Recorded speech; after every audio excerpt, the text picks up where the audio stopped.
Thank you all so much for coming tonight to honor our friend. It's kind of hard for me to know how to strike the right tone, a tribute. I mean, is it Dan's greatest hits? Or is it a Lifetime Achievement Award? No. He's not that old. Something more valedictory, maybe? I mean, are you going someplace? You going to Miami again? About a half an hour. Are we raising money for him to have another operation? Poets never contribute to things like this anyway. They're too busy. I'd like to tell something saucy, something inappropriate, an anecdote, something insensitive, but Jeannie and Lily are here, and this is a family event. This is no place for the truth. Look at him, though. He's terrified of what I'm going to say. He ought to be terrified of what I'm going to say. He seems so mild, so wry, so blameless. False deprecation mixed with a hint of false self-loathing that he hopes will render him lovable. Kind of a mixture of Francis Stigmuller and Leon Wieseltier. Actually, of course, he's a savage. I remember vividly, no, I can't go into that. Lily's not even out of high school yet. Plus, I think Jeannie's law license is still active. Isn't that true? I was thinking, though, of how to say something definitive about Dan to set him out as one would set out a character in a novel. There are the racy stories, but again, I can't tell those. They would be good, though. Rupert Murdoch might be in this audience, and I know he's very conservative. Dan works for Rupert. Many of us here tonight work for Rupert. Joyce and Tony and John. I call him Rupert. He gets to know all of his authors.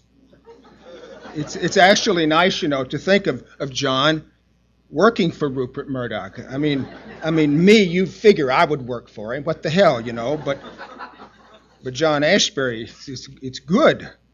It's a new prism on your work to think that it comes through the largesse of Rupert Murdoch. I've known Dan a long, long time, decades and decades. We're very dear and close friends.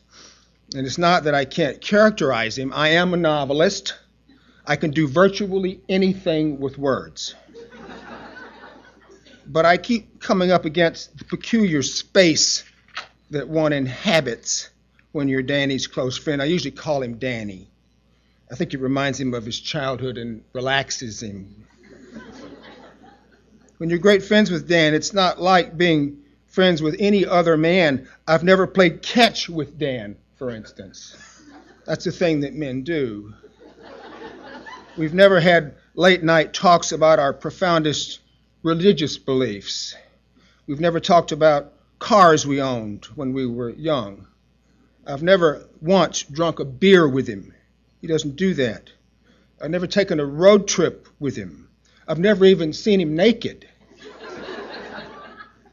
Being Dan's friend is really a matter of all the other possibilities of friendship being erased, so that close friendship is really all that's left.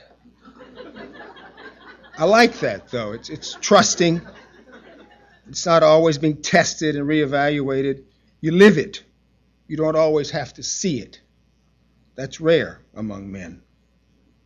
But a poem, then, becomes all that more important in this relationship as a specimen, as a precious assay of the man and what you love about him and what's otherwise unavailable to you, but that you trust. I'll just read one poem of Dan's. It's one of the virtues of being a novelist. I don't have to read one of my own. I like Dan's poems. I've always liked his poems long before I knew him because they make sense. I require that of poems.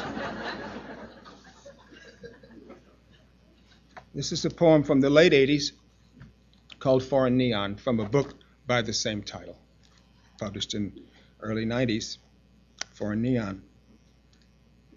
Consider a landscape of winter, snow on the hill, ice along the roads, a fire throwing heat into a room and blue smoke into low-hung, damp afternoon air.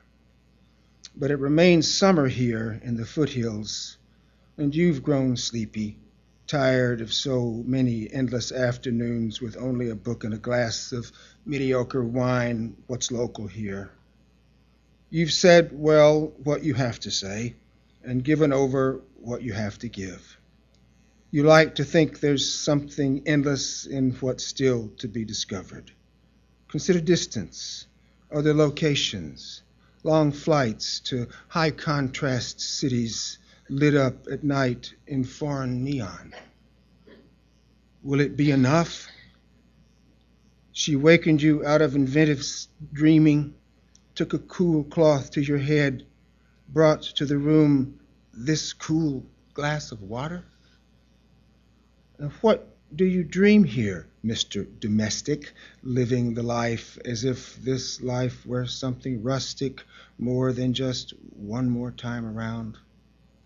This isn't a dress rehearsal, your mother said, quoting from one rustic source or another. You dream the habitable dreams. You dream the dream of cohabitation, one good woman, one address, a life worth repeating day by day.